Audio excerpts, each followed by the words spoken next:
for Negativland. We're sorry that it's taken a while for us to start our show, but we kind of had some bad news tonight, which has kind of caused a delay.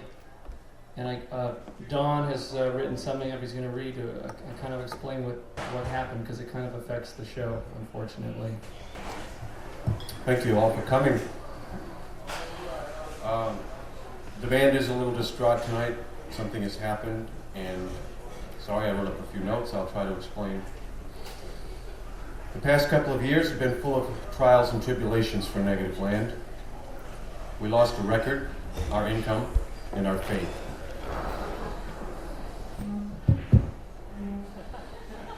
Then, just a few days ago, Northwest Pacific Flight 17 crashed near Trent City, Oklahoma. On that plane was our friend, Dick Vaughn. Oh no, not Dick! Dick was on his way to be the guest host for Karaoke World on Trent City Public Access Cable.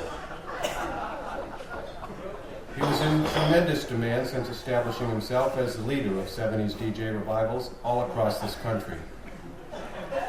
And I think anyone who really cares about Moribund music will know what we're feeling tonight. When Dick hired us to produce his lifelong dream, the Perfect Cut Project, we thought it would be just a way to make some money. It turned out to be less than that, but so much more. Dick quickly became a friend, an advisor, a beacon of media savvy for our band. We learned a lot of tricks from Dick, and we loved him like a cousin. He was one of a kind. We'll miss you, Dick. Dick Vaughn was always one jump ahead of everything, and death was no exception. This is Dick Vaughn speaking. What I have to tell you this evening will not be an easy task, but I'll try to explain. You know, being a noted personality involves a great deal of responsibility. A responsibility to maintain a career in which the slightest error can alter, disable, or destroy one's image, be it his own or of those who rely on him. A responsibility to nurture new ideas which may someday grow into a useful source of entertainment for the masses. During this time, however, it is of the utmost importance to keep in mind those individuals who are nearest and dearest to the heart of the matter of which I speak. The true and crucial decision makers. You, the fans. Yes, as a rule, it is ultimately in the hands of those who wish to be entertained, informed, or enlightened as to who will pass or fail, who will draw the line between the immortal and the one-hit wonders. Yes, friends, for years I have been plagued with the uncertainty of not knowing my destiny as a public figure, be it in my lifetime or later on. Which brings me to the point of all of this. I am dead. Yes, you heard me correctly. At this moment, you are hearing the voice of one who has passed into a dimension in which my art has no value. It seems certain to me at this point that I will have no continuing interest in my worldly pursuits. But since I am alive as I record this, I realize that I cannot bear the thought of being powerless in relation to my former career. I simply cannot stand the thought of my adversaries snickering to themselves and to each other as they are granted the privilege of having the last word on what I've worked so hard to achieve. Because of this, I have prepared this tape. Now, I was killed in a plane crash. How do I know this? Well, actually, I've created a library of tapes to play in case of accidental death, each one tailored to a specific cause. Now, plane crashes have always been kind of a scary thing for me to think about. Just imagine my horror as I sat strapped to my seat, observing the last cruel moments of the passengers' meager, if not average, lives flashing before their eyes. Trays, suitcases, and miscellaneous blunt objects tumbling about, knocking them unconscious. Shards of broken glass lacerating the faces and eyes of innocent children. And Mommy and Daddy can do nothing to help this time. The sick feeling of realization, the overwhelming shock of knowing how quickly the ground approaches. You know, I formed the Moribund Music Foundation in 1983, and 70s nostalgia was and is my idea. What about the 70s Preservation Society, you ask? Look, I don't even know what copycat came up with that one, and I don't really care, but I will say this to him. You were not first, so start telling those never-be-nothing fans of yours who think you're so hip that you failed. Why don't you try these names on for size? Minnie Riperton, Van McCoy, Judd Strunk. Those names ring a bell, boys? How about the great Jim Croce? Well, they're with me now, and you're not. Wouldn't you guys like to know what's on the other side? Looks like I beat you again. Anyway, as I wrap up, just remember my ending. It was violent, and I'm more the wiser for it. Negativland is the beneficiary named on my $100,000 flight insurance policy. My will specifies that these funds are to be used for the exciting new multimedia format you're about to witness here this evening. It will be a thought-provoking tribute and a memorial to me and to my career. Now, despite my past lack of acclaim, tonight will prove who is, was, and will always be one step ahead of the game. Yours truly, the one and only, the original, Dick Vaughn.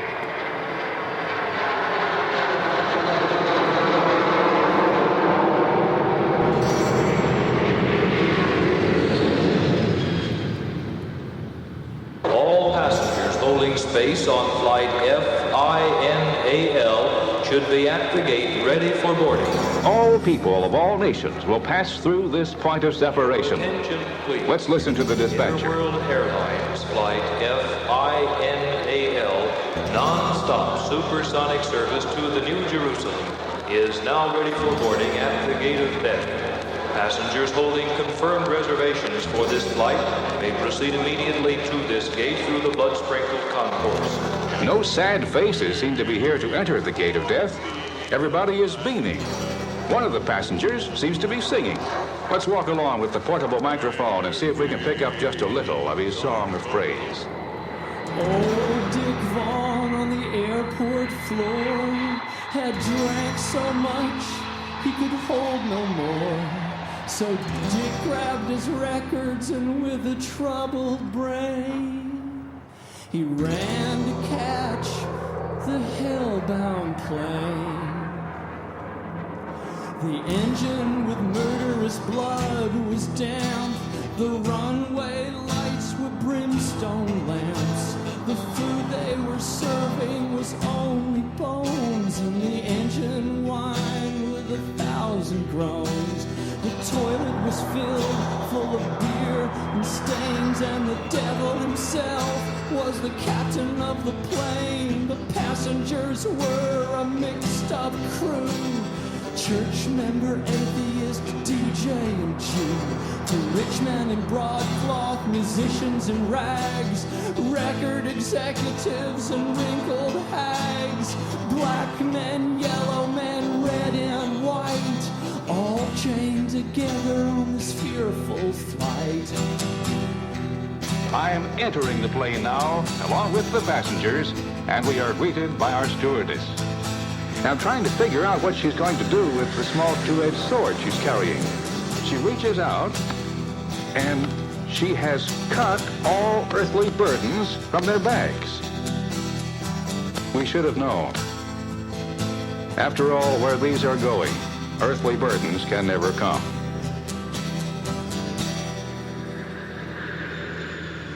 The plane rushed on at an awful pace, and they spilled their coffee and scorched their hands and face. Wilder and wilder the weather grew, and faster the airplane flew. Louder and louder the thunder crashed, brighter and brighter the lightning flashed.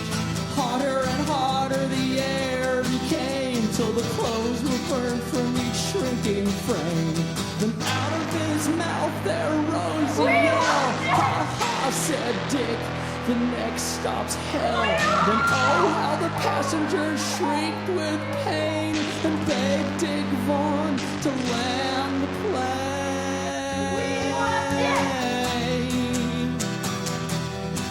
Our singing passenger pauses for just a moment, perhaps thinking about the gates of pearl that will soon be swinging open wide for him.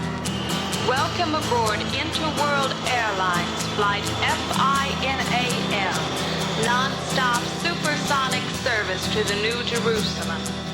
Your captain is the Lord Jesus Christ, and I'm your chief stewardess, the Angel of Mercy. You will find your seatbelt in Psalm 23.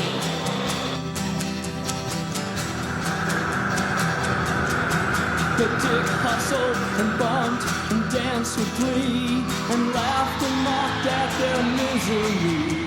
My friends, you paid for your seats on this road. This plane goes through with a complete load. You bullied the weak and cheated the poor. I'm the world's greatest DJ, turn from your door. I played the hits to fulfill your lust, as you paid me payola till my pockets bust. Yeah, we paid full fare, and before we're through, it is only right we should have our due. The laborer always expects his hire, so we'll all land safe in the lake of fire. Our flesh will scorch in the flames that roar, and my words torment you forevermore. Then the wings broke off, and with an anguished cry, Dick's suit got wet and his hair stood high.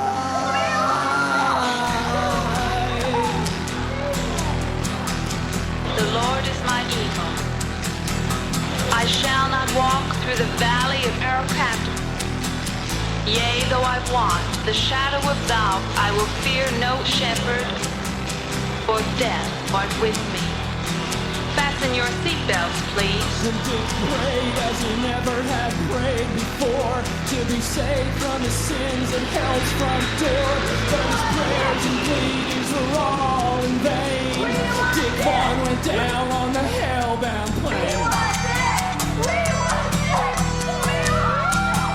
Ladies and gentlemen, it has been a pleasure to have you today on Interworld Airlines Flight FINAL.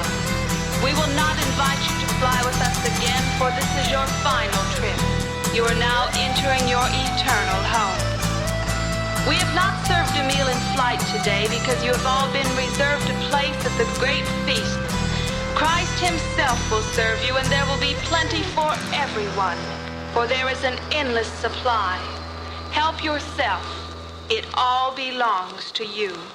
Then Dick prayed as he never had prayed before, to be saved from his sins at hell's front door. But his prayers and pleadings were all in vain. Dick Vaughn went down on the Hellbound plane.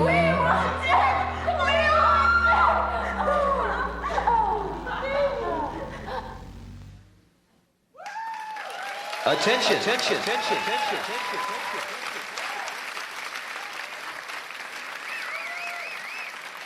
Do not, I repeat, do not attempt to correspond with the Moribund Music Foundation of America. All letters received will be promptly returned to sender or destroyed.